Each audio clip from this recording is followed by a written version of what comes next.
ఈ స్టోరీ చాలా heart touching గా ఉండబోతుంది. దయచేసి వీడియోని ఎక్కడా స్కిప్ చేయకుండా చివరి వరకు చూడండి. అప్పుడే మీరు వివరంగా అర్థం చేసుకోగలరు. ఈ వీడియోలో ప్రతి ఒక్కరి హృదయాన్ని కదిలించే ఓ వృద్ధుడి జీవితంలో జరిగిన నిజమైన సంఘటనని మీకు అర్థమయ్యే విధంగా మలిచి చెప్పడం జరిగింది. ఇలాంటి రియల్ లైఫ్ స్టోరీస్ మన ఛానల్లో ఇంకా చాలా ఉన్నాయి. దయచేసి ఇప్పటివరకు ఛానల్ని సబ్స్క్రైబ్ చేసుకోకుండా వీడియో చూస్తుంటే దయచేసి సబ్స్క్రైబ్ చేసుకోండి. మీకు ఇన్ఫర్మేషన్ అందించడానికి ఎంతో కష్టపడుతున్నాం. మీ సపోర్టుగా జస్ట్ మా ఛానల్ని సబ్స్క్రైబ్ చేసుకోండి చాలు. మన ఛానల్లోని రియల్ లైఫ్ స్టోరీస్ కు సంబంధించిన వీడియోస్ ని ఇంకా చూడని వారుంటే ఓసారి అన్ని చూసేయండి. వీడియో నచ్చితే లైక్ చేసి మీ అభిప్రాయాన్ని మాకు కామెంట్ చేయటం మాత్రం మర్చిపోకండి. ఇక వీడియో స్టార్ట్ చేసేద్దాం. 70 ఏళ్ల వృద్ధుడు. ఆయన పేరు అబ్దుల్ రెహమాన్.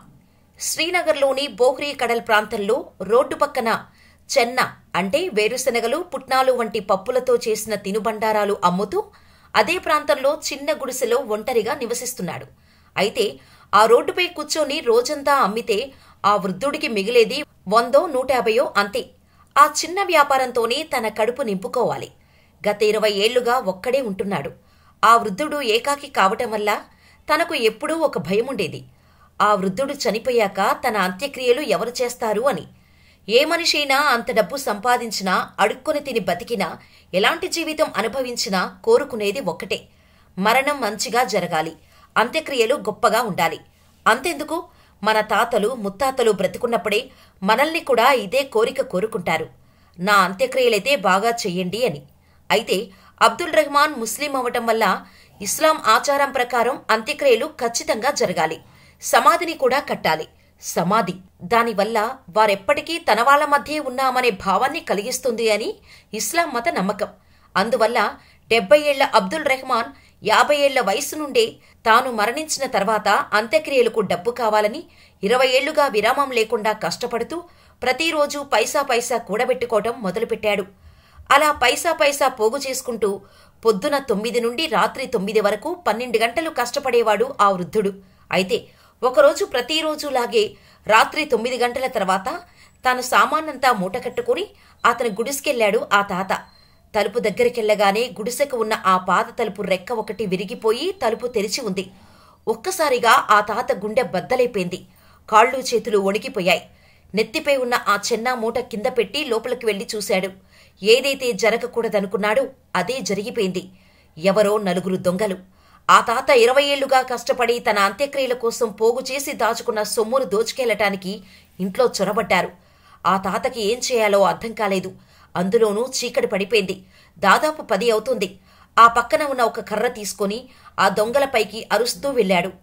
అప్పటికి ఆ డబ్బు తీసి జేబులో నింపుకుంటున్నారు ఆ దొంగలు.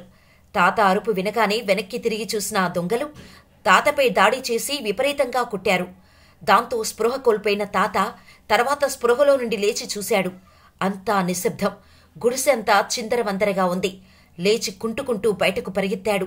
ఎవ్వరూ లేరు. కొంచెం దూరం వెళ్లి వీధుల్లో వెతికి చూశాడు. ఎక్కడా ఎవరి జాడా లేదు. తిరిగి గుడిసెకు వచ్చిన తాత జీవితం చివరి రోజుల్లో రోజుకు 12 గంటలు కష్టపడి పైసా పైసా కూడబెట్టి పోగు చేసిన డబ్బు పోవటంతో ఆ తాత పడిన వేదన వర్ణనాతీతం. ఆ రోజు రాత్రంతా ఇంట్లోనే కూర్చొని బాధపడుతూ కన్నీళ్లు కారుస్తూ ఉన్నాడు. మరుసటి రోజు ఉదయాన్నే 6 గంటలకు ఇంట్లో నుండి బయలుదేరాడు. ఏం చేయాలో తెలియక కనిపించిన ప్రతి ఒక్కరిని సహాయం చేయమని వేడుకున్నాడు. అయ్యా, నా 20 ఏళ్లుగా నా అంత్యక్రియల కొరకు దాచుకున్న సొమ్మును ఎవరో దొంగలించారు. దయచేసి నాకు సహాయం చేయండయ్యా అంటూ కాళ్లావేళ్లా పడ్డా ఎవరూ పట్టించుకున్న పాపాన పోలేదు. అలా వెతుక్కుంటూ తాను రోజూ చెన్నా అమ్ముకునే చోటుకు వెళ్లాడు. కళ్లల్లో నీరు కారుతూనే ఉంది. ఏం చెయ్యాలో తెలియదు. ఎవర్ని అడిగినా చీ పొమ్మంటున్నారు. ఒంటిపై గాయాలు, దొంగలతో పెనుగులాటలో మాసిన బట్టలు చూసి పిచ్చగాడిలా చూస్తున్నారు. ఆ అవమానం ఈ డబ్బుపైన దానికంటే ఎక్కువగా బాధించింది. ఆ తాత బాధ రెట్టింపైంది. 70 ఏళ్ల వయసులో కూడా ఎవ్వరిపై ఆధారపడకుండా తన కష్టాన్ని నమ్ముకొని బతుకుతున్న ఆ తాత భరించలేకపోయాడు. ఆలోపే ఆ తాత దగ్గర తరచుగా వేరుశనగలు కొనుక్కొల్లే ఓ 25 ఏళ్ల కుర్రాడు వచ్చి, ఏంటి తాత, ఈరోజు చెన్నా తేలేదా? ఇంత పొద్దున్నే ఖాళీగా వచ్చావేంటి అంటూ దగ్గరకొచ్చాడు. కాని ఆ తాత మాత్రం సైలెంట్గా తల కిందకేసి కన్నీళ్లు పెట్టుకుంటూ ఉన్నాడు. ఏంటి, ఏం మాట్లాడు అంటూ దగ్గరకొచ్చిన ఆ కుర్రాడు తాత కళ్లల్లో నీళ్లు చూసి కంగారు పట్టాడు. ఏం జరిగిందని అడిగాడు ఆ కుర్రాడు. జరిగిందంతా పూసగుచ్చినట్టు వివరించి చెప్పగానే ఆ కుర్రాడి కళ్లల్లో నీళ్లు ఆగటం లేదు. ప్రతిరోజు జాలీగా ఉంటూ వచ్చిపోయే వారితో ఎంతో ఆప్యాయంగా మాట్లాడి ఆ తాత దుస్థితికి ఆ కుర్రాడు గుండె బరువెక్కిపోయింది. ఆ తాత కన్నీళ్లు తుడిచి అక్కడి నుండి నేరుగా స్థానిక పోలీస్ స్టేషన్కు తీసుకెళ్లాడు. ఆ స్థానిక స్టేషన్ సీనియర్ ఎస్పీ సందీప్ చౌదరిని కలిశారు ఆ తాత మరియు కుర్రాడు. సందీప్ చౌదరిని చూడగానే ఆయన కాళ్ల మీద పడి తన బాధను, ఆయన పడిన కష్టాన్ని మొత్తం చెప్పేశాడు ఆ తాత. ఆ తాత అలా చెబుతూ ఉంటే అలా ఎస్పీ సందీప్ చౌదరి గుండె వేగం పెరుగుతూ ఉంది. ఆ ఉద్వేగం భరించలేక కళ్లల్లో నుండి కన్నీరు బయటకు రావటం మొదలుపెట్టింది. స్టేషన్లో ఉన్న అధికారులందరూ ఆ తాత మాటల్ని వింటూనే ఉన్నారు. అందరి కళ్లల్లో నీరు. ఆఖరికి సెల్లో ఉన్న ఖైదీలు కూడా కన్నీరు పెట్టుకున్నారంటే ఆ తాత ఎంత బాధతో చెప్పి ఉంటాడో ఊహించుకోండి. వినడానికి సినిమాటిక్గా ఉన్న పోలీసులైనా సామాన్యులైనా ఎవ్వరైనా అందరి ఎమోషన్ మాత్రం ఒకటే కదా.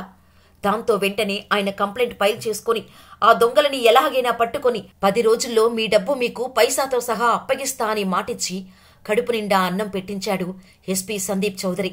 అయితే ఆ తాత అన్నం తింటున్న గ్యాపులో తన డ్రైవర్ని పంపించి ₹1,00,000 తెప్పించి అన్నం తిన్నాక ఆ తాత చేతిలో పెట్టాడు.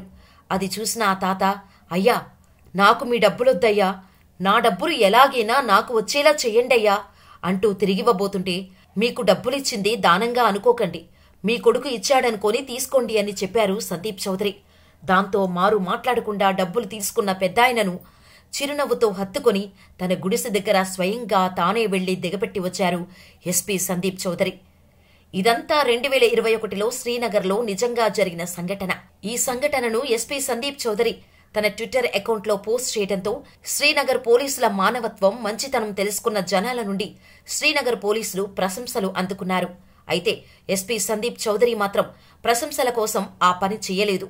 ఆ తాత పోలీసులపై పెట్టుకున్న నమ్మకాన్ని నిలబెట్టడానికి చూశారు. ఎవరూ లేని ఆ తాతను ఓ కొడుకులా ఆదరించారు. కన్నవాళ్లే తల్లిదండ్రులను కడతీర్చే ఈ రోజుల్లో సందీప్ చౌదరి లాంటి వాళ్లు కూడా ఉన్నారు. అలాంటి వ్యక్తులు పోలీస్ అధికారి అయి ఉండటం కూడా సమస్త పోలీసులపై గౌరవం పెరగటానికి కారణమవుతుంది. అలాగే పోలీసుల్లో అందరూ మంచివాళ్లే ఉంటారని గ్యారంటీ లేదు. అవినీతి, అక్రమాలు చేసేవాళ్లు కూడా ఉన్నారు. ఏదైతేనేం ఆ తాత మాత్రం తన అంత్యక్రియలకు దాచిపెట్టుకున్న ₹1,00,000 సొమ్ము పోయినా కూడా ఇప్పుడు మళ్లీ తన దగ్గర ఇంకో ₹1,00,000 ఉన్నాయి. అది చాలు ఆ తాత ప్రస్తుతం సంతోషంగా జీవించటానికి. మరి ఈ రియల్ స్టోరీపై మీ అభిప్రాయాన్ని మాకు కామెంట్ చేయండి. వీడియో నచ్చితే లైక్ చేసి మా ఛానల్ని సబ్స్క్రైబ్ చేసుకోవడం మాత్రం మర్చిపోకండి. ఇలాంటి లేటెస్ట్ అప్డేట్స్ కోసం డిస్క్రిప్షన్లో ఇచ్చిన మన వాట్సాప్ ఛానల్లో జాయిన్ అవ్వండి వెంటనే.